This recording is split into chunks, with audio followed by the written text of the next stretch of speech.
The Becoming Unsilenced podcast is about awakening to the greatest potential you always were. Listen to teachings, interviews, and inspiring stories of others who have challenged the accepted, expanded possibility, and merged modern day life with ancient wisdom to discover their greatest potential.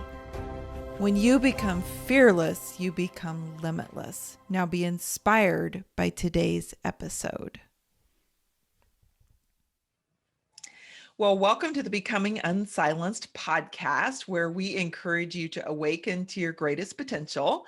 And today our conversation is going to be about money and how to awaken to your greatest money potential. And my guest is Nas Echevarria, business strategist, and a coach that I've worked with in my entrepreneurial journey. And Nas, I just love the rapport that we had when I was working with you as a business strategist. And it's, what has led to this conversation today. And so I'm just super excited to have you here. So go ahead and tell us a little bit about you. Thank you, Vicki. It's a pleasure to be here, and I thank you for allowing me to be here. So as Vicki said, I'm a business growth strategist. I love supporting female entrepreneurs who just want to grow and scale their businesses. But we're here today to talk about our money story and that relationship that women have with money. And I feel like it's a really good conversation to have, and it's one I struggled with for a very long time. So I'm just super thrilled to be here to chat and shed some light and help however I can. That's awesome. Awesome. And I know that during my time of working with you, that this last year for me has been really a journey of facing my money fears, my money stories. And even though I thought I'd done that many times in the past, but it's, kind of at a new level. And so that kind of was part of the work that wove in between you and I. But yeah, where would you like to dive into this conversation today? So why don't I share a quick little story about how kind of my relationship with money and why it became so important for me to I didn't plan on having money conversations in my business and with my clients. I never thought of this as being important. So I kind of feel like sometimes it's important to share that journey and what shifted for me, because sometimes it helps recognize how it kind of showed up for us as well. Does that make sense for you? Absolutely. Let's do it.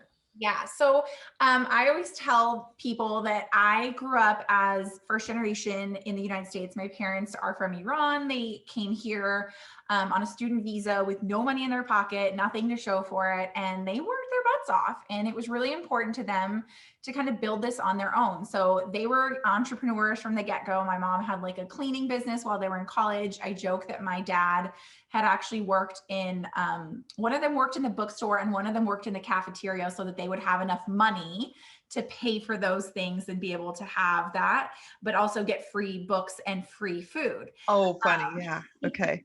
So I thought they really were smart about how they were strategizing. so smart because, they came to this country with no money in their pockets.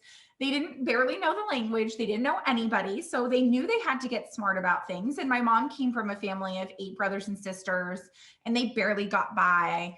And my dad came from a well-to-do family, but they didn't give him any money because when he came here, he was on his own. So for me, hearing that story growing up, I realized very quickly that money was something to be earned and something to be gained, but something to be careful with. So my dad actually became an entrepreneur. I think when I was like 6 or 7 years old, he actually went into his own business, like shifted from working with a company into his own business. And I vividly remember my mom telling me, be careful with anything any money. And I was like, what does that mean? And she's like, for example, don't spill any shampoo in the shower because your dad just started his own business and I don't know if we're going to be able to afford things. And I still remember that visual of like, don't spill the shampoo in the shower. Like that's even just like pennies that mattered. And so it kind of shifted my whole relationship with money, and not in a bad way, but I definitely feel like it held something over in me for a very long time. And my parents, like struggled for a while to like get that going. So as a matter of that, we were very careful. And I was taught to like be very careful with money. Like we don't spend it. My parents were the type who was like, well, do you really need new clothes? And nothing wrong with it. Again, I think there was some smart moves in how we do that. But I remember my relationship with money was always, I was fearful of it. I was scared of it and I didn't want to let it go. So I actually started working at the age of 14. And by the time I was 16, I was actually working and making like $3,000 to $4,000 a month because I was so attached with make more money, save your money, have money. And I feel like that was like a big shift that happened for me, that when I look back on it, when I turned to becoming an entrepreneur myself, I looked back on it and I had this fear of like my money disappearing and not being able to make more of it. And oh my gosh, what do I do? And that was my relationship with money for a very long time. Scarcity. If you could Scarcity. kind of sum that up, is there's not enough to go around. I've got to hang on to it. I don't know when I'm going to get more.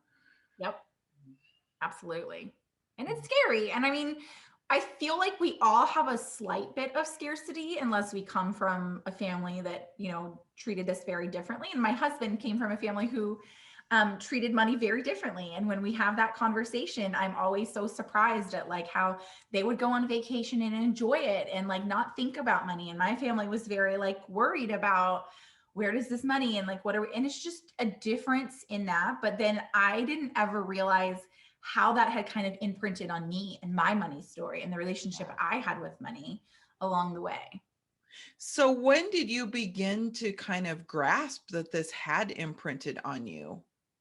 I think it took me a really long time. So I told you that I had worked from when I was 14. By the time I was in college, I was working full time in a bank who paid for my college education and all that. So I was like super cautious, but I was proud. Like I was the proud cheapskate, just for lack Yeah, of a better right. word. I was so proud of that. I still remember my father-in-law saying to me, like, you always look for the best deals. You always like my husband jokes, I would drive 10 extra miles to go to the next store so that I would save 20 cents on something. And quality of life wise, I worried about every dollar I spent. So I even up until I would say it was probably, I'm 37 now. I want to say it's probably been 6 years that this has shifted. So for 31 years of my life, I lived in fear of money and like not making enough of it and having that scarcity mindset around it.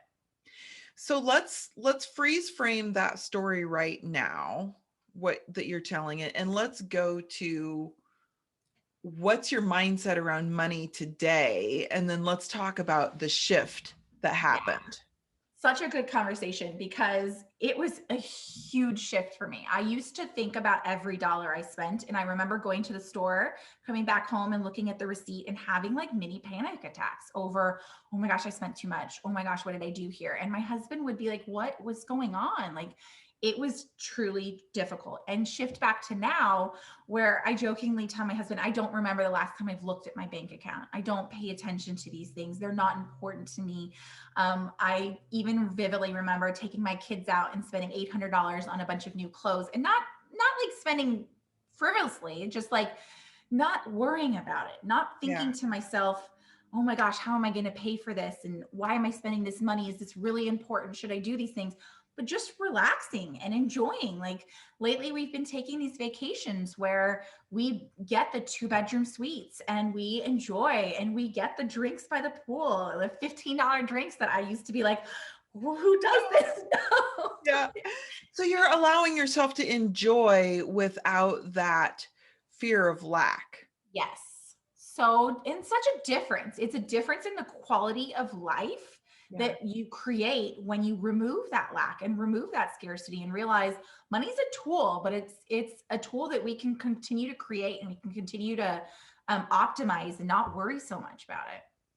So what sparked the shift from scarcity to what I would kind of classify more as abundance mindset, or this I don't like to use the word prosperity because there's so many different connotations, but there's abundance of enough of everything to go around in the world. So my situation was a little different, which I hope nobody has to go through this to get there. But my daughter, my youngest, who is now 5.5, she nearly died when she was born. So at 4 days old, she had a very traumatic experience and had a bilateral stroke and all this. That woke me up in all aspects of my life, where suddenly I went from worrying about money and worrying about who liked me and who didn't like me to thinking, what am I doing with my life? Like, life is precious and we don't get unlimited amount of time and all this stuff. And yet here we are worrying about these silly things. And so the big shift for me was honestly going through this crazy traumatic experience with my daughter and worrying if she would make it, if she would live, because we were told she might not. And kind of having to do a double take on my entire existence and thinking, what am I doing? Like, is this the life you want to be living? Are you enjoying what you're doing? And kind of just reevaluating everything along the lines of that, because it really does wake you up. But I don't want people to go through that same, have to go through these like traumatic experiences in order to see that. But that was definitely what changed for me.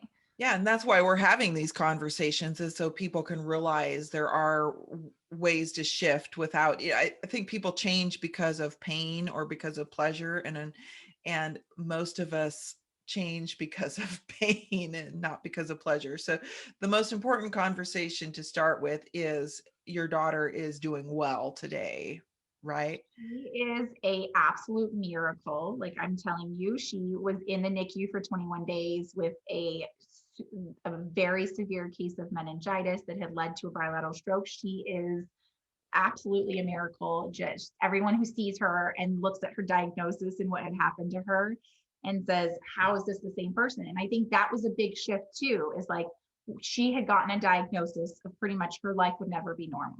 That was what I was told. And being able to look at life from her eyes and say to myself, people can put something on you and say to you that you're going to live a life a certain way, and you can either choose to let that be your diagnosis, your decision for your life, or you can say no. And I joke that my daughter is the most ferocious, like, she is just someone who does not listen to, and she's little, but she's still like, if we ever doubted her, she would show you that, nope, that's not the case for me. Like, when they said, you might not walk, you might not talk, she's like, no, let me show you. I'm going to jump off of things and I'm going to talk your ear off. I think that's so important what you just said there, because and it's why in my work, like, I don't believe in labeling things, because when you call something a label, then the tendency is to feel like I've got to live up to that label, Yeah. or even if it's how you're interacting with someone else, if you've labeled that person a narcissist or whatever it is, you now act as if that person was that thing, when in reality they are a human being who probably is hurting and displaying some hurt characteristics. But Couldn't agree more. so what did you notice? Your daughter's in the NICU, you have this kind of instantaneous almost shift of priorities. How did you begin to notice that shift in the days ahead? So I mean, it's kind of like that.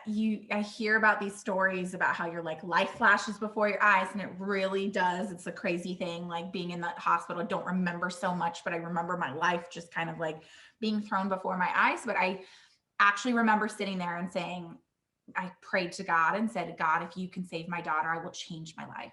And like thinking about that now makes me teary eyed to say, Here's like, some goosebumps to hear you I say sat that. there. Well, and I sadly say, like, we had my daughter baptized because we didn't think she would make it. Like, they told us, do what you need to do to prepare for that.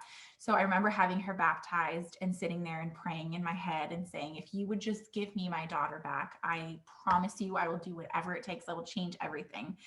And so I held true to my promise and said, I will make that decision. But it really was this like shift that happened where I was like, we are not promised anything.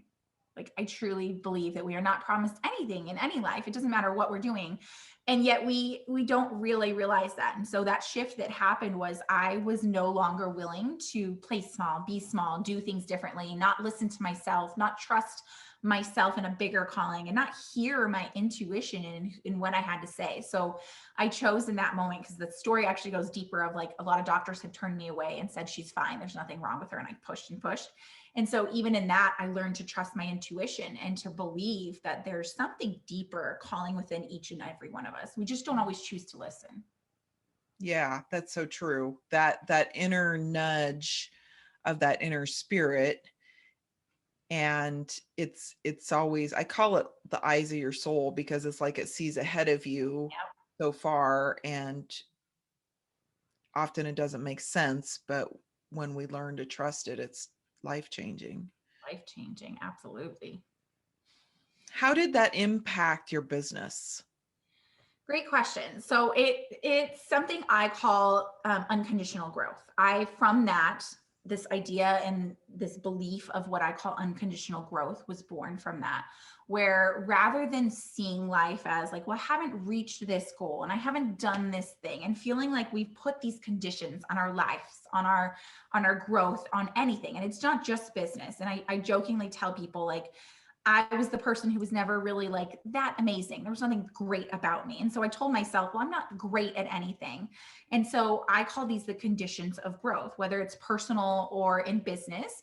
I had a lot of conditions that said to myself, well, I haven't done this, so I'm not this. So it was like a conditional analysis of who I was.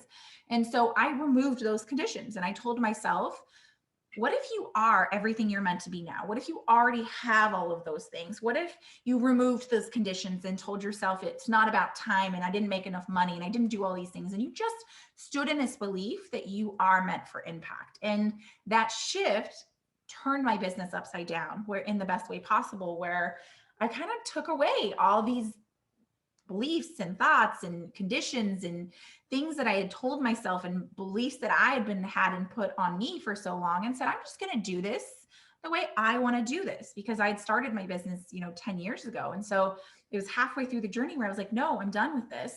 And my business exploded from there. It was insane, like the change that happened from that. And it really did just come from a place of, I'm going to take away all of these things and I'm just going to be here. I'm going to show up in the feeling and the want of what I wanted to support and serve people. And that was what I did. And it really did just change everything from there.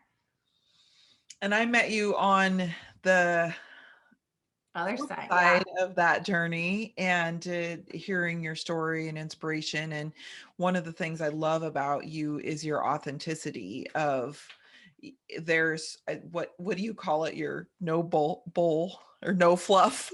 No fluff strategy. No fluff strategy. There you go.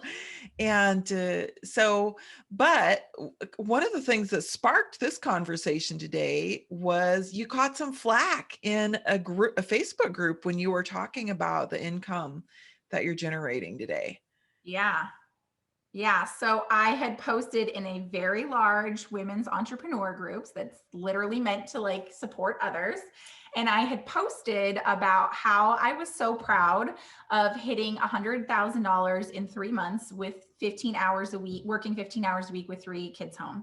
And so many people had come back and said, show me proof. Oh my gosh, I don't believe it. This is a hoax. This is like so much. And old me would have gone into a bubble and been like, oh my gosh, what am I doing? And I was so shocked by the response, because I feel like as women, we have this negative thought around money. And I would tell you right now that I'm not a man versus woman type thing, but I think men have this relationship with money, where we believe in this idea of being able to accomplish these big, crazy, huge goals and not doubting it, not feeling like that's preposterous and crazy. And yet as women, I think we have these fears around money and that's what I saw when people are responding in the ways that they did and said, this is a scam and all this, that I truly saw that was their fears just kind of being imposed on in this way. But it kind of like made me realize how much this really is happening for women, that we really do have this money story that we tell ourselves this is not possible. We aren't capable, especially as moms. Like, can we really do all of these things and be able to accomplish these goals? And we tell ourselves no. And I think that that's a big fear that comes out for a lot of women. Do you think some of that is culturally passed down? You know, when you look at the history of our world, it's not been that long that women in the United States have been able to own property in their name and have a bank account, which just absolutely blows my mind when it looks at literally, you know, in my grandma's generation, Yep. voting, you know, being legitimized to own property. Like, it's so recent in our history that women haven't been respected and granted those rights. And I wonder how much of that attitude around money has been passed down from my grandma to my mom to me. I actually did like a whole live training on this one time where we talked about beliefs and where beliefs come from and what those that are imposed on us and those that we choose, right? And I truly do believe that a lot of these things are things that are imposed upon us.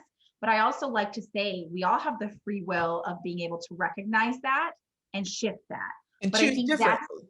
yeah. And I think that's the difficult part, right? Is like, I jokingly in my live talked about how, like, as a kid, I was told that you shouldn't go to sleep with your hair wet because you're going to catch a cold, right? And that was like a belief system that I had built. And it wasn't until I had my own kids where I looked it up one day and it was like totally false. You do not get sick from having wet hair, right?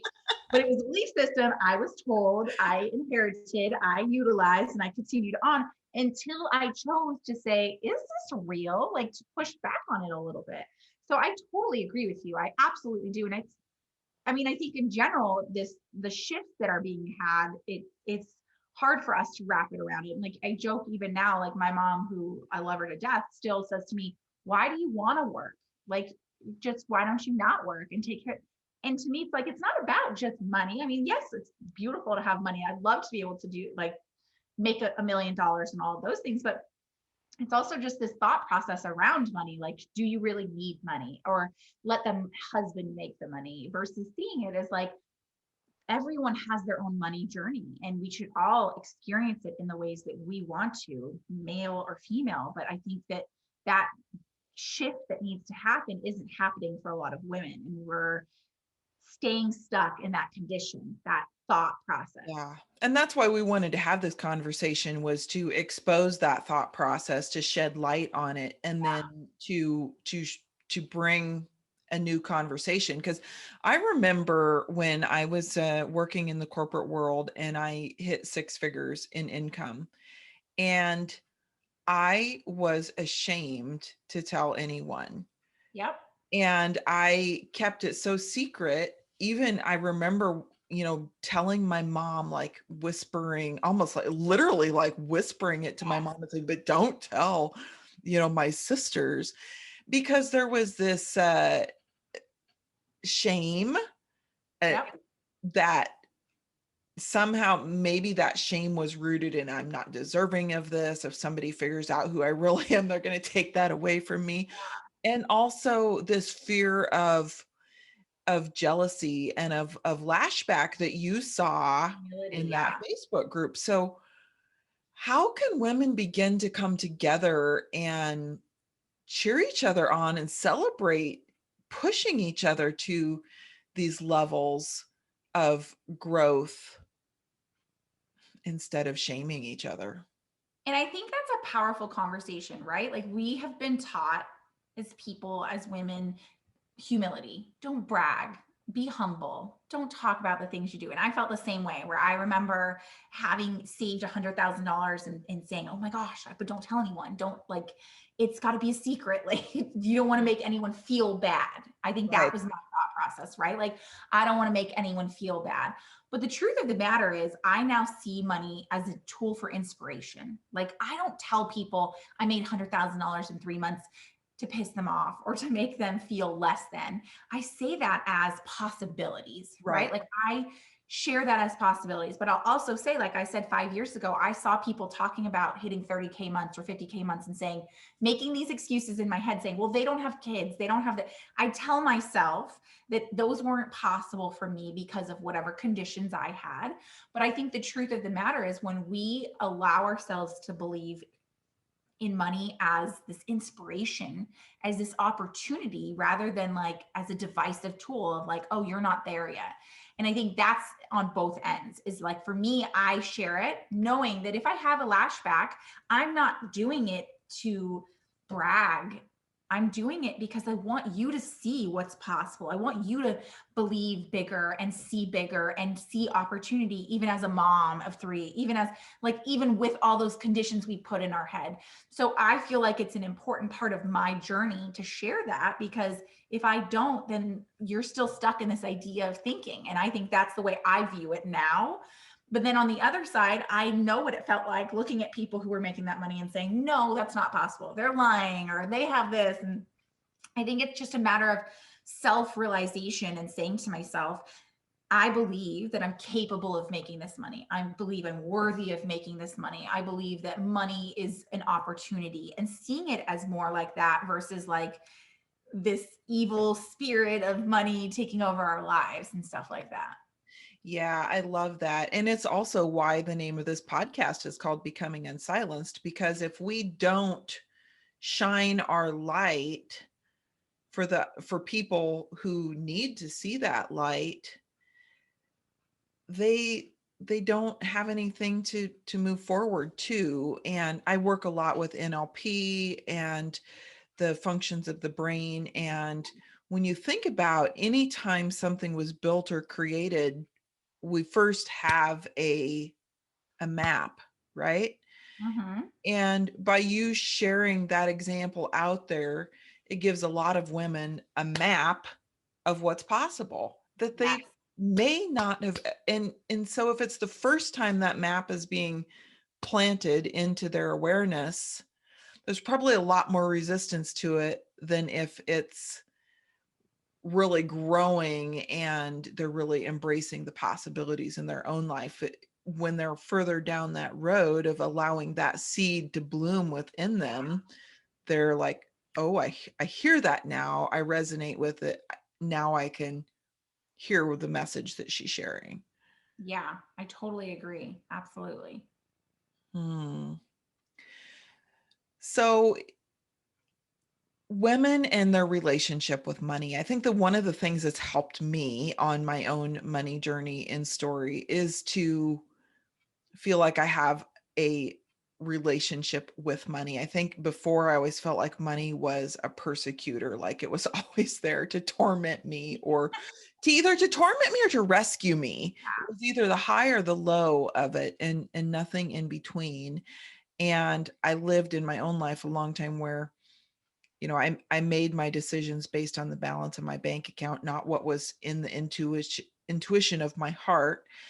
And it's one of the things over the last 18 months for me has been, I no longer make decisions by the balance of my bank account. Trust in the abundant world that is around me, and in the intuition of my heart and spirit to guide me in that way. I love that. That's beautiful. And it's empowering, right? Like that shift that happens, it's almost like this weight that's taken off of your shoulders, your heart, and your brain, and all the things that you feel so inhibited by. And I feel like that's what scares me for women with money, is that money has become an inhibition. It's become something that like holds us back from so many things versus having a belief in what we do, right? Like our beliefs are based on us. It's not based on money. It's not based on any other things telling us what we're capable of. It's our choice to choose what we believe in. And I feel like I want to change that. I want people to feel how you feel about finally realizing they're making decisions not from a place of money, not from that place of scarcity, but believing in their possibilities and what they can accomplish. And being proud of it when they do accomplish Oh my that, gosh, being yes. darn, not being Yes. ashamed and hiding it under a bushel, as the old saying used to go. I don't know. I don't know ever who hid anything under a bushel to create that saying, but Um, so, well, as we wind this conversation down, if somebody had been listening today and they're like, wow, I do recognize that I'm on this fearful side of money, do you have a resource or something you would suggest or steer them to? Yeah, so I actually have something called the Easy Yes lead system. It's the reason why I would send you there is because I talk about the relationship with money, but I also talk about how we are the person who makes the decisions of where we go. So I talk about creating that map. So for those who are in business and want to create a map for themselves and they want to understand how they are the leader and the guide of where their money opportunities are. It's called the Easy Yes system. You can go to easyesleads.com or Easy Yes system. It goes to either one. Perfect. We'll pop it in the show notes as Perfect. well. Yeah, and you can go there and check it out. And it kind of walks you through how your journey with leads and money really comes from a place of understanding who you are and what you bring to the table. And that's what I want to help people with. That's phenomenal. And I would also suggest a resource that's been life-changing for me in around money is the book called It's Not Your Money by Tosha Silver. Like that It's one. she really has a cool way of uh, dissolving those old money beliefs and blocks and helping one to embrace the possibilities. I love that. That's amazing. So as two questions I always ask everyone who guests on the show. And the first one is, how has this journey with money helped you to become unsilenced in your own life? I think it finally gave me a voice, to be honest with you, kind of taking away all those fears and those beliefs and those thoughts that gave me a voice to say, I can speak loudly and proudly and boldly and feel okay with it. Even if someone lashes back, even if someone comes back and has something to say, it didn't break me. And it let me feel stronger than ever before. And I think that that shift happened from believing in myself in that thought process. So I think that's how it helped me become unsilenced, was really being able to like say, I can speak loudly and proudly and say what I want to say and not be fearful of what's going to come back to me. I love that. I love that. And you talked about intuition earlier when you were sharing about knowing that your daughter needed some help, and so how has connecting with your own intuition, inner spirit, allowed you to grow to the greatest of your potential? Honestly, I used to question everything. I used to be a logical thinker about everything I did and worry about everything. And now it's incredible. I can make such quick and swift decisions that feel so empowering and so amazing. And I think that really does come from a place of believing in my intuition and trusting that and not feeling held back by logic and thoughts and all these analytical things that we put together, and just allowing myself to say, you make good decisions, and choosing to listen to those decisions and following that intuition to make good and bad decisions along the way, and allow that to happen and not feeling so fearful of it. Love it. Love it. And what parting word of advice would you give to a woman facing her own money journey? Make your own money story. Like, stop letting all the beliefs you've had and all those thoughts, allow yourself to release those, allow yourself to see how they built you to where you are. Like, that's why I say I look back on my money story and I don't feel bad. I don't feel angry at my family for what happened. I look back on it and say, I've become this person because of that. But I get to now make the decision going forward in my life and say, what do I want to do with that story? What do I want to take from what I've been taught and the beliefs I've had? And being able to say, everyone at any given point in time has that opportunity to say, what do I choose to take from the experiences and the stories I've had to create my own new life and my new opportunities? So look for those in your life. Be willing to look back at the experiences you've had and the beliefs you've had, and be able to create brand new ones that allow you to literally grow without any conditions and grow without limits. I love it. I love it. I love it. Thank you so much, Nas, for being here today. Thank you for having me. Yeah, I look forward to how our paths continue to cross in the future and maybe another episode in the future. But I guess it's time now for us to say goodbye. And we'll see you next time down the road. And in the meantime, just keep doing the work that you're doing of shining your authentic light and message out there. Thank you. I appreciate it. It's been a pleasure being on here. All right. Take care. See you next time. Bye. Thanks for being here. If you have a topic or question you want to hear more about, send it to us at the email below. Have an inspired day.